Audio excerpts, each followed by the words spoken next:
இந்த மாதிரி நீங்கள் மசாலாலாம் அரைச்சி ஒரு முறையாவது இந்த மாதிரி எண்ணெய் கத்திரிக்காய் குழம்பு செஞ்சீங்கன்னா வாரத்துக்கு ஒரு முறை கண்டிப்பாக உங்கள் வீட்டில் எல்லாருமே கேட்பாங்க. இன்றைக்கி நம்ம தோட்டத்தில் கத்திரிக்காய் வந்து பறித்து புதினா கொஞ்சம் வந்திருக்கு, அதையும் பறித்து தான் இன்றைக்கி வந்து ஒரு சூப்பரான மசாலாலாம் வறுத்து எண்ணெய் கத்திரிக்காய் குழம்பு செய்ய போகிறோம். ஃபஸ்ட்டு வந்து நம்ம கத்திரிக்காய் கட் பண்ணிக்கலாம் வாங்க. அப்பா என்ன அங்கேயே நிற்கிறாரு, தட்டுப்பிடி. இல்லை நீ கட் பண்ண போகிறல, சரி ஹெல்ப் பண்ணலாம்.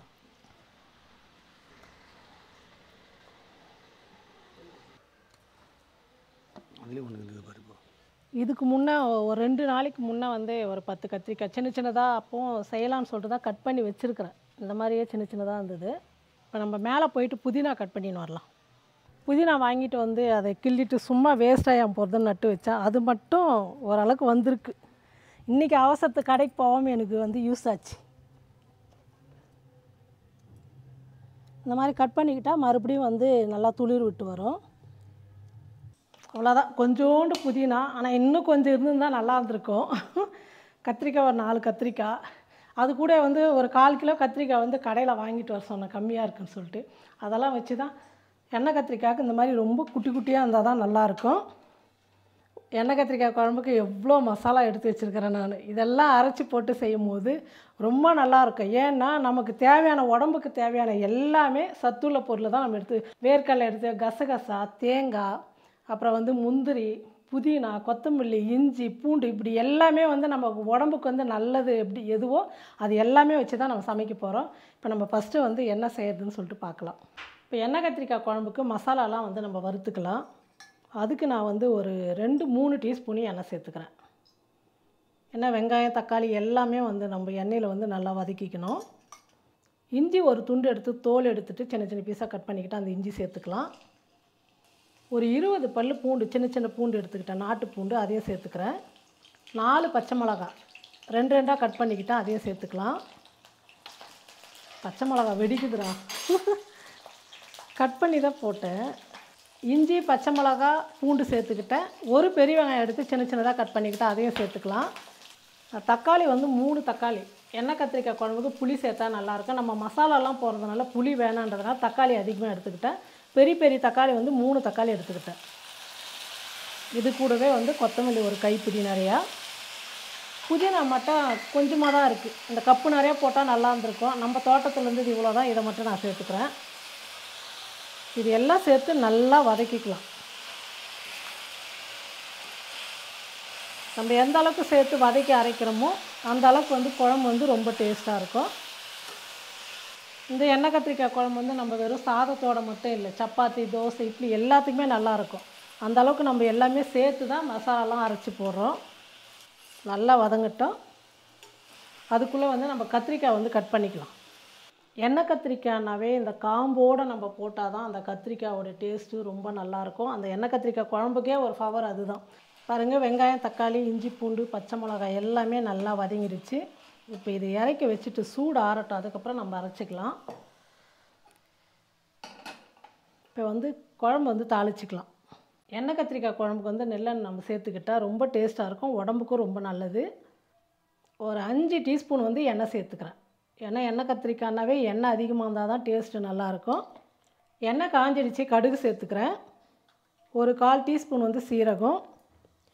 நம்ம எண்ணெய் கத்திரிக்காய் குழம்புனாவே கொஞ்சம் வெந்தயம் சேர்த்துக்கிட்டால் தான் நல்லாயிருக்கும். ஒரு 4 வெந்தயம் சேர்த்துக்கிறேன்.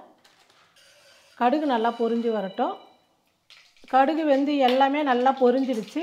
2 பெரிய வெங்காயம் எடுத்து பொடியாக கட் பண்ணிக்கிட்டு இந்த வெங்காயத்தை சேர்த்துக்கிறேன். நான் வந்து இந்த வீடியோவில் கொஞ்சம் கத்தி பேசினா தான் உங்களுக்கு கேட்கும். ஏன்னா பக்கத்தில் வந்து பிள்ளையார் உட்கார வச்சுக்கிறாங்களா, பாட்டு போட்டு ஒரே சவுண்டு. எங்களுக்கு காலையிலேருந்து நான் எடுத்து வச்சுட்டு 1 மணி நேரமாக வெயிட் பண்ணின்னுக்கிறேன், எடுக்கலான்னு.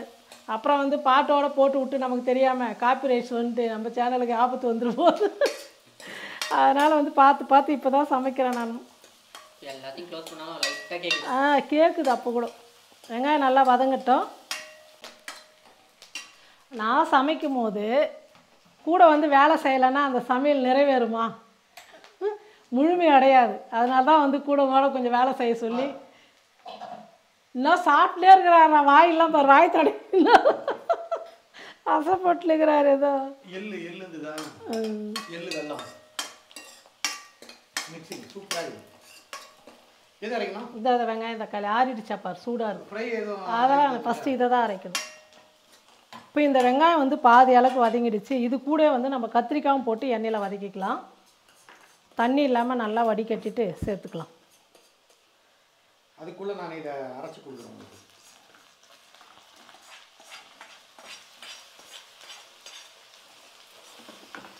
கத்திரிக்காயும் நல்லா வதங்கணும் எண்ணெயிலே. அப்போ தான் வந்து டேஸ்ட்டாக இருக்கும் எண்ணெய் கத்திரிக்காய் குழம்பு. நல்லா வதங்கட்டும். ஆர்வ கோளாறு மிக்ஸி மூடி போடாமல் அரைக்கிறதுக்கு பார்த்துக்கிறேன்.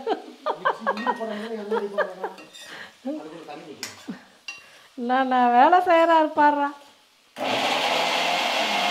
பாருங்கள், கத்திரிக்காய் வந்து இந்த அளவுக்கு கலர் மாறுற அளவுக்கு ஓரளவுக்கு நல்லா வதங்கிடுச்சுன்னா இப்போ மசாலா வந்து நம்ம ஊற்றிக்கலாம். அரைச்ச மசாலா விழுது சேர்த்து அது 1 நிமிஷத்துக்கு நல்லா வந்து எண்ணெயில் வதங்கணும். நம்ம எந்த அளவுக்கு எல்லாமே வந்து எண்ணெயில் வந்து நல்லா வதக்குறோமோ அந்த அளவுக்கு 2 நாளைக்குனா கூட குழம்பு வந்து கெட்டு போகாது. அதே சமயத்தில் ரொம்ப டேஸ்ட்டாக இருக்கும்.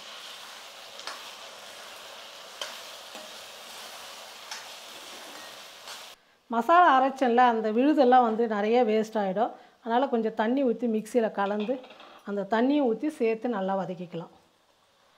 இப்போ இதே மிக்சியில் வந்து தேங்காய் ஒரு 1/4 மூடி தேங்காய் எடுத்து வச்சுக்கிறேன். அந்த தேங்காய் சேர்த்துக்கிறேன். ஒரு 1/2 டீஸ்பூன் வந்து கசகசா, ஒரு 10 முந்திரி. இந்த கசகசா முந்திரிலாம் தான் வந்து இந்த குழம்புக்கே ரொம்ப டேஸ்ட்டு கொடுக்கும். தண்ணி ஊற்றி ரொம்ப நைஸாக பேஸ்ட் மாதிரி அரைச்சிக்கலாம். என்னடா மலரம்மா வந்து வேர்க்கடலை எடுத்து வச்சுக்கிறாங்களேன்னு பார்க்குறீங்களா? எல்லாம் சேர்த்ததுக்கப்புறம் இந்த வேர்க்கடலை தான் இந்த எண்ணெய் கத்திரிக்காய் குழம்பே வந்து சாப்பிட்றதுக்கு அவ்வளோ ருசியாக இருக்கும். நீங்கள் இதை செஞ்சு பார்த்தாவே உங்களுக்கு தெரியும் எந்த அளவுக்கு நல்லா. தண்ணி ஊற்றி நைஸாக கசகசா வந்து பேஸ்ட் மாதிரி ஆகணும். தேங்காய், கசகசா, முந்திரி எல்லாம் வந்து நைஸாக அரைச்சி எடுத்துக்கிட்டோம். அந்த விழுதும் வந்து இப்போ சேர்த்துக்கலாம். சேர்த்ததுக்கப்புறம் இப்போ வந்து நம்ம மசாலாலாம் சேர்த்துக்கலாம்.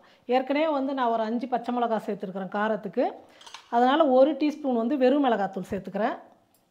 கரம் மசாலா ஒரு 1/2 டீஸ்பூன், தனியாத்தூள் 1 டீஸ்பூன், மஞ்சள் தூள் கொஞ்சமாக ஒரு சிட்டிகை சேர்த்துக்கிறேன். தேவையான அளவுக்கு உப்பு வந்து பார்த்துட்டு நம்ம வேணும்னா நம்ம சேர்த்துக்கலாம். இது எல்லாம் சேர்த்து மறுபடியும் 1 நிமிஷத்துக்கு வந்து நல்லா வதங்கணும். மசாலாலாம் சேர்த்துருக்குறோம் இல்லையா, அதெல்லாம் வந்து கொஞ்சம் நேரம் வதங்கட்டும். ஸ்டவ் வந்து கம்மியாக வச்சுட்டே வதக்கிங்க, ஃபுல்லாலாம் வைக்க வேணாம். ஏன்னா நம்ம மசாலாலாம் சேர்த்தது வந்து கடாயில் வந்து அடி பிடிச்சிக்கும். அதனால் வந்து கம்மியில் வச்சுட்டு 1 நிமிஷம் 2 நிமிஷத்துக்கு வந்து வதக்கிக்கலாம். ஒரு 4 டீஸ்பூன் வேர்க்கடலை வந்து வறுத்து தோல் எடுக்காமல் அப்படியே சேர்த்துக்கலாம். அப்போ தான் நல்லாயிருக்கும். இது வந்து கொஞ்சம் தண்ணி சேர்த்து நல்லா பேஸ்ட் மாதிரி அரைச்சி எடுத்துக்கலாம். பாருங்கள், நல்லா மசாலாலாம் சேர்த்ததுக்கப்புறம் நல்லா வதங்கிடுச்சு. இப்போ நம்ம வந்து தண்ணி சேர்த்துக்கலாம் தேவையான அளவுக்கு. ஏன்னா கத்திரிக்காய் வந்து வேகணும் இல்லையா, இல்லைன்னா ரொம்ப கட்டியாகிடும். முந்திரிலாம் சேர்த்தது வந்து தண்ணி சேர்க்கலைன்னா திக்காகிடும். இன்னும் கொஞ்சம் தண்ணி சேர்த்துக்கலாம். கடைசியாக வந்து நம்ம வேர்க்கடலை வர சேர்ப்போம். இப்போ ஒரு தட்டு போட்டு மூடிட்டு கத்திரிக்காய் வந்து நல்லா வேகட்டும். குழம்பு நல்லா கொதித்து காயும் வந்து நல்லா வந்துடுச்சு. நம்ம இந்த மாதிரி வந்து கையில் அழுத்தும் போது கத்திரிக்காய் வந்து பாருங்கள் நல்லா வந்துடுச்சு. இப்போ வந்து நம்ம அரைச்சி வச்ச வேர்க்கடலை விழுது வந்து சேர்த்துக்கலாம் கடைசியாக.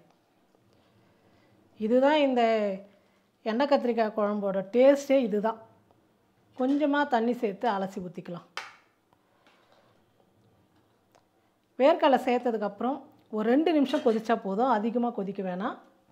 பாருங்கள், வேர்க்கடலை நம்ம அரைச்சி ஊற்றுனதுக்கப்புறம் 2 நிமிஷத்துக்கு வந்து நல்லா கொதிச்சிடுச்சு குழம்பு. இப்போ நான் சாதமும் வடித்து வச்சுட்டுக்கிறேன். சூப்பராக ஒரு 2 கத்திரிக்காய் இருந்தால் போதும்.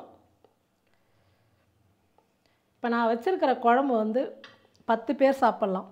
நிறைய பேர் வந்துட்டாங்க, நம்ம வீட்டில் வந்து அதிகமாக ஆள் இருக்கிறாங்க அப்படின்னு சொல்லிட்டு நீங்கள் பயப்பட வேணாம். 1/2 கிலோ கத்திரிக்காய் இருக்கா, டக்குன்னு நம்ம வீட்டில் இருக்கிற தேங்காய், வேர்க்கடலை, வெங்காயம், தக்காளி எல்லாம் வதக்கிட்டு அரைச்சிட்டு இந்த மாதிரி பண்ணிட்டீங்கன்னா, அதுவும் இன்னும் ஈஸியாக முடியணும்னா எல்லாமே வறுத்துட்டு அரைச்சி குக்கரில் தாளித்து விட்டு ஒரு விசில் வச்சிங்கன்னா ஒரே 5 நிமிஷத்தில் எண்ணெய் கத்திரிக்காய் மசாலா குழம்பு ரெடி ஆகிடும் சூப்பராக.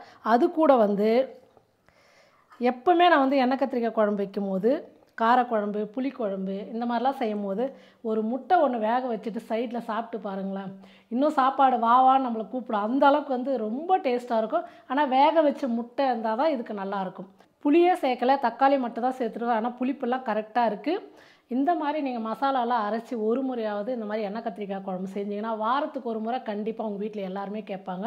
செஞ்சு பார்த்துட்டு எப்படி இருக்குன்னு சொல்லிட்டு மறக்காமல் கமெண்ட் பண்ணுங்கள், ஷேர் பண்ணுங்கள். நன்றி.